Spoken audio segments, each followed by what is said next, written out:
오늘은 신명기 22장 말씀을 통하여서 은혜를 받으시겠습니다.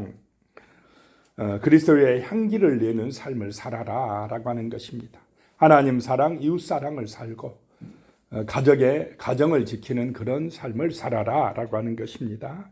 1절에요. 내 형제의 소나 양이 길 잃은 것을 보거든 못 본 채 하지 말고 너는 반드시 그것들을 끌어다가 내 형제에게 돌릴 것이요. 이 당시 이스라엘은 주로 목축업을 많이 하는데 보니까 어떤 이웃집에 소가 지금 길을 잃고 헤매고 있습니다.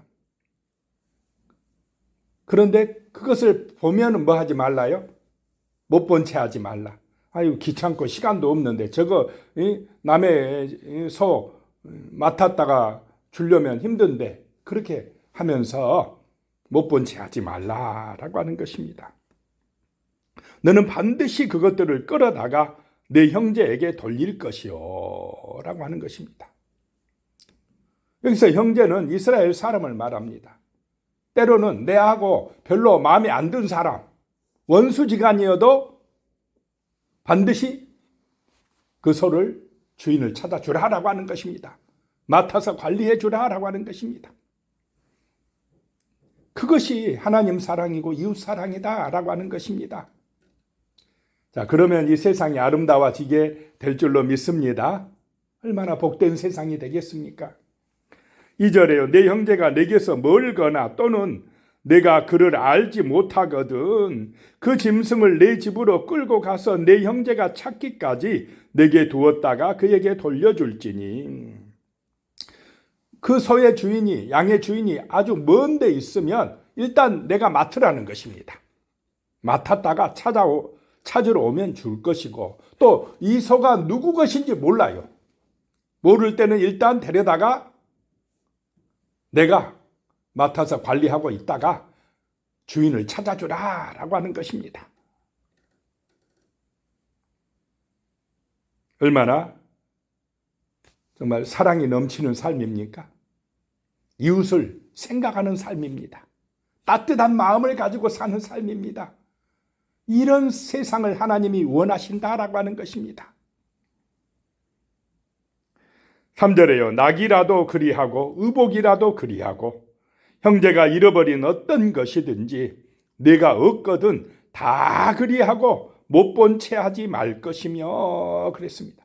다 그렇게 찾아줘야 된다. 귀찮다고 못 본 채 하지 말라라고 하는 것입니다. 시간 없다고 못 본 채 하지 말라라고 하는 것입니다. 사랑을 베풀어라 라고 하는 것입니다. 실천하라는 것입니다. 알면서 실천하지 못할 때가 있습니까? 없습니까?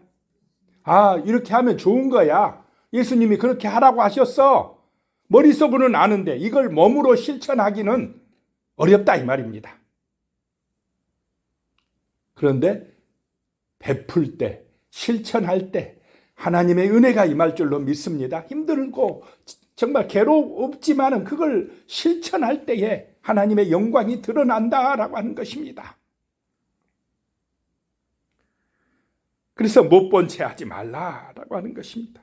4절에 내 형제의 낙이나 소가 길에 넘어진 것을 보거든 못 본 채 하지 말고 너는 반드시 형제를 도와 그것들을 일으킬지니라 라고 하는 것입니다. 이 형제가 낙이나 소에 짐을 싣고 가다가 너무 많이 실었던지 넘어져 버렸어요. 그래가지고 그거 일으키려고 하고 있을 때는 어떻게 하라고요? 같이 도와주라는 것입니다. 시간 없어도 도와주라. 이걸 오늘 이 시대로 보면은 차를 끌고 가다 진탕길에 빠져가지고 혼자 끌어내려고 애쓰고 있을 때는 지나가다가 어떻게 하라는 것입니까? 못 본 채 하지 말고 도와주라 이 말입니다. 그런 작은 사랑의 실천들이 바로 이웃을 배려하는 삶이요 하나님 사랑, 이웃 사랑의 삶이다. 그리스도의 향기를 내는 삶이다라고 하는 것입니다. 그래서 반드시 도와주라는 것입니다. 5절에요. 여자는 남자의 의복을 입지 말 것이요 남자는 여자의 의복을 입지 말 것이라. 이같이 하는 자는 내 하나님 여호와께 가증한 자이니라. 그냥 남자는 남자고 남자답게 살고 여자는 여자답게 살아라 라고 하는 것입니다. 그런데 요즘에 뭐 남자가 여자 같고 뭐 여자가 남자같이 막 이렇게 입고 다니거나 분장을 하거나 성전환을 하거나 그런 일들이 빈번합니까? 안 합니까? 그걸 또 유행이라고 따라가고 있고 그런 거를 법으로 보장하라고 그러고. 그런데 이런 문화가 이 가나안 문화, 이방 문화 속에 이 옛날에도 있었는가 봅니다. 그러니까 그러지 말라고 성경에 나오는 것입니다. 그런 가나안 풍속을 따라가지 말라 라고 하는 것입니다. 6절에요. 길을 가다가 나무에나 땅에 있는 새의 보금자리에 새 새끼나 알이 있고 어미새가 그의 새끼나 알을 품은 것을 보거든 그 어미새와 새끼를 아울러 취하지 말고 그랬습니다. 길을 가다 보니까 나무에든지 땅에든지 이 어미새가 알을 품고 있어요. 그럴 때는 둘 다 잡지 말라 라고 하는 것입니다. 그 알을 품은 어미새는 왜 안 날아가겠습니까? 알 때문에 아마 안 날아갔는가 봅니다. 어미도 잡고 알도 갖고 그러지 말라라고 하는 것입니다.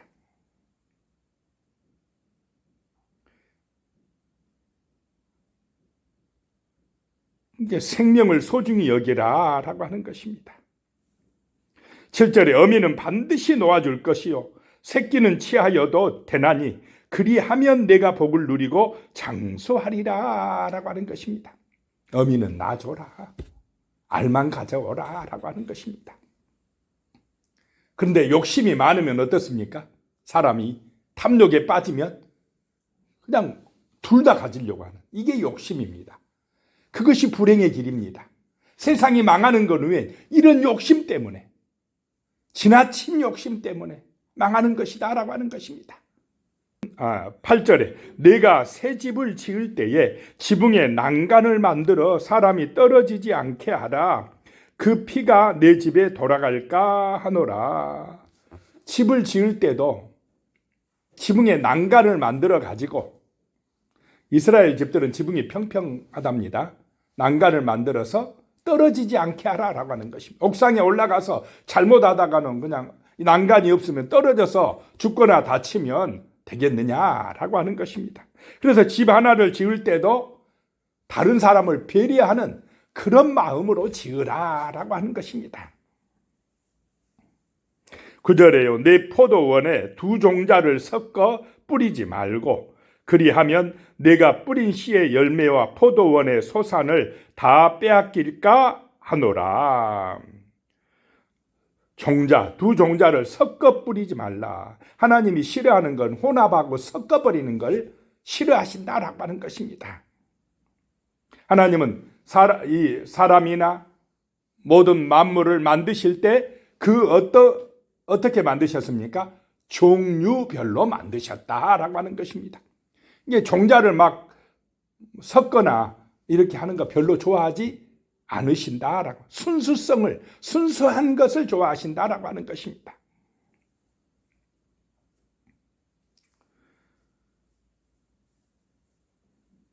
(10절에요) 너는 소와 나귀를 격리하여 갈지 말며. 쟁기질할 때 소는 소대로 소 두 마리면 두 마리 멍에를 씌워서 갈지, 소하고 나귀하고 두 마리를 이렇게 멍에 씌워서 갈면은 쟁기질이 잘 되겠습니까? 보폭이 안 맞아요. 힘도 다릅니다. 소는 힘이 세고 나귀는 힘이 약하고 보폭이 적으니까 이 균형이 안 맞으면 밭이 제대로 안 갈아진다라고 하는 것입니다. 섞지 말라라고 하는 것입니다.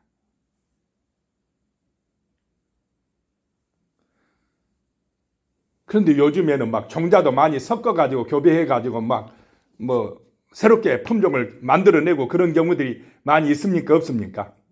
유전자를 변형시켜가지고 그런 것 때문에 문제가 또 발생한다라고 하는 것입니다. 그냥 종류별로 순수하게 하는 것이 복이다라고 말씀을 하고 있습니다. 11절에 양털과 배실로 섞어 짠 것을 입지 말지니라.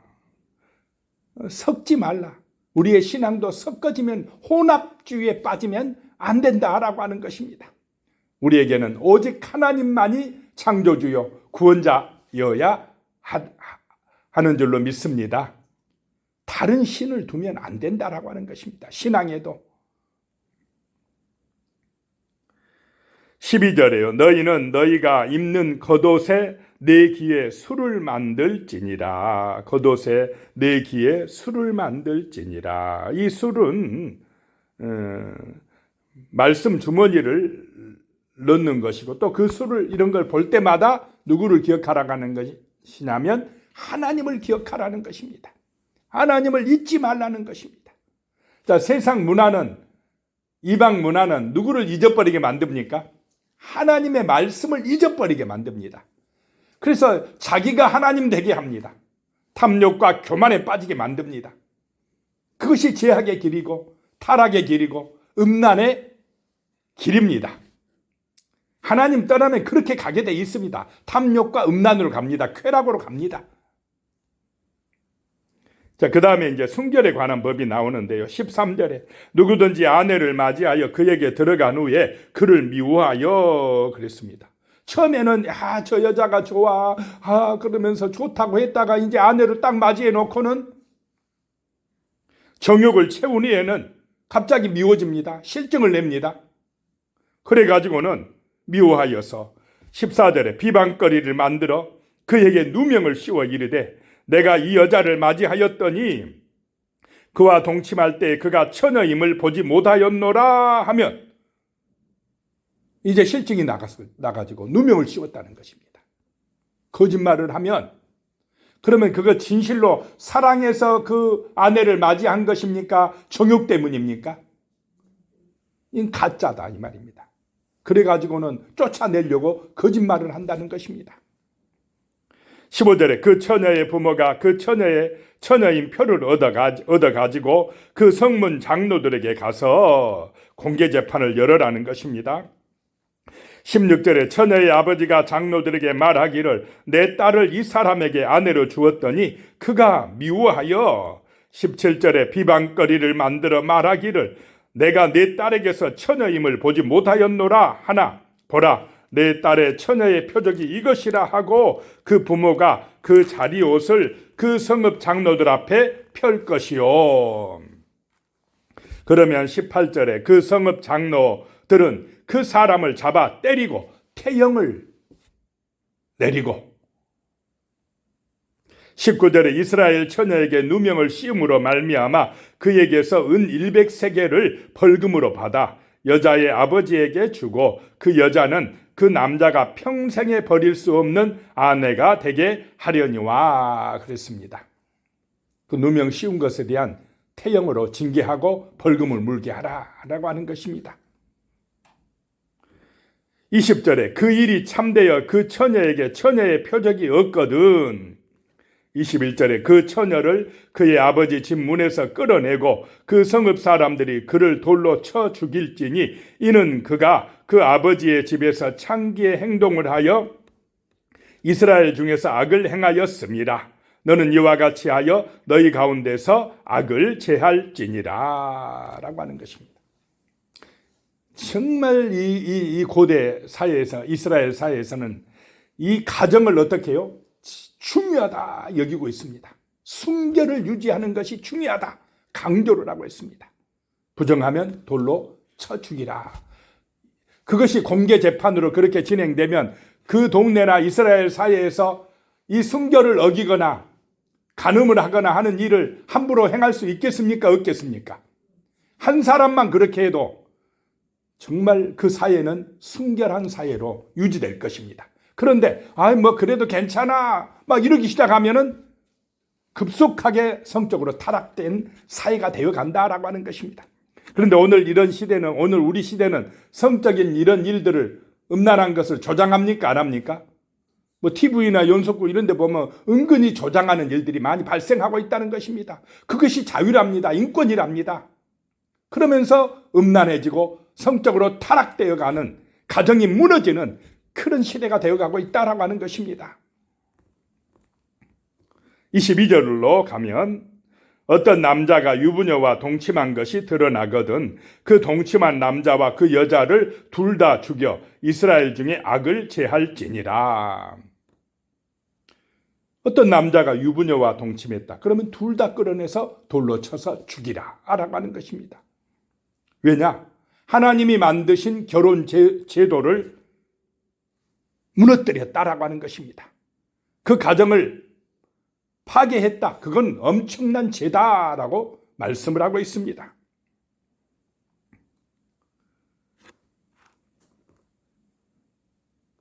23절에 처녀인 여자가 남자와 약혼한 후에 어떤 남자가 그를 성읍 중에서 만나 동침하면, 동네에서 동침하면 24절에 너희는 그들을 둘 다 성읍 문으로 끌어내고 그들을 돌로 쳐 죽일 것이니 그 처녀는 성 안에 있으면서도 소리 지르지 아니하였으며 그 남자는 그 이웃의 아내를 욕보였습니다. 너는 이같이 하여 너희 가운데에서 악을 제할지니라.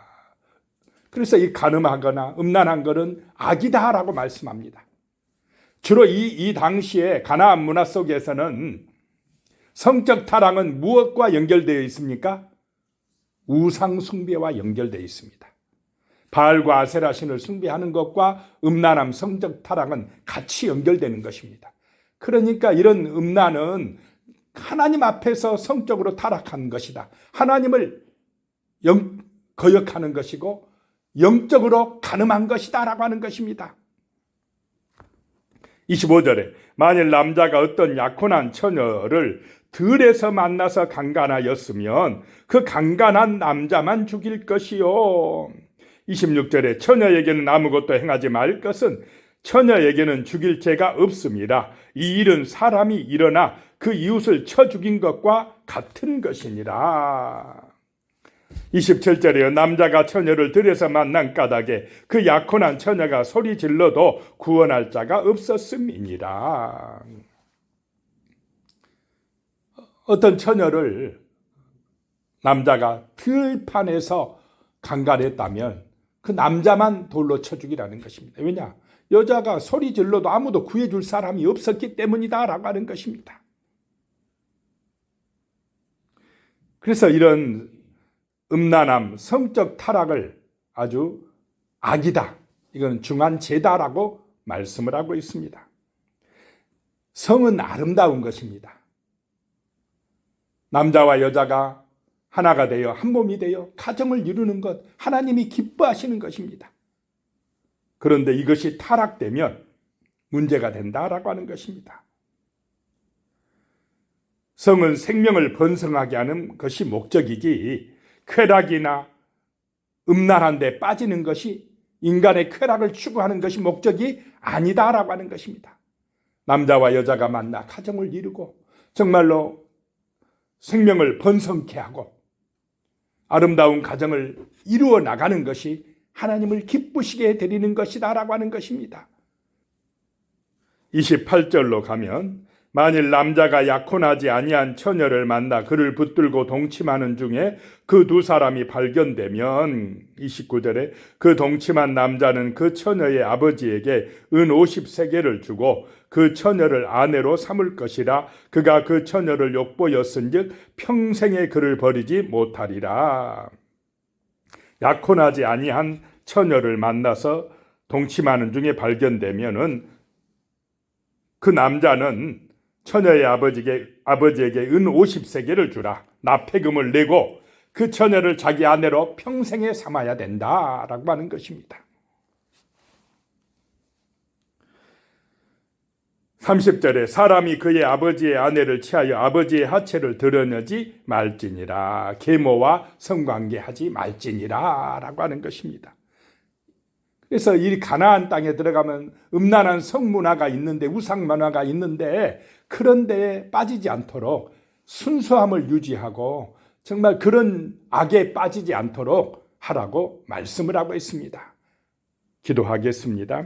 하나님 아버지, 정말 우리의 삶에서 하나님이 기뻐하시는 아름다운 삶을 살게 하여 주시옵소서. 이웃의 소나 양이 길을 잃으면 못 본 채 하지 말고 반드시 도와줄 수 있는 하나님 사랑, 이웃 사랑을 실천하는 그런 삶이 되게 하여 주시옵소서. 또 우리의 삶이 성격으로 순결한 삶이 될 수 있도록 아름다운 가정을 이루어 나갈 수 있도록 주여 도와주시옵소서. 세상이 우상문화, 음란문화에 빠져가고 있습니다. 아버지, 이런 세상 속에서 참으로 우리는 성경으로 돌아가게 하시며 우리를 통하여서 거룩한 그런 성문화가 이루어질 수 있도록 주여 도와주시옵소서. 예수님의 이름으로 기도드리오며 이제는 우리 주 예수 그리스도의 은혜와 하나님 아버지의 무한하신 사랑과 성령의 교통하심이 영원히 함께 하시기를 축원하옵나이다. 아멘.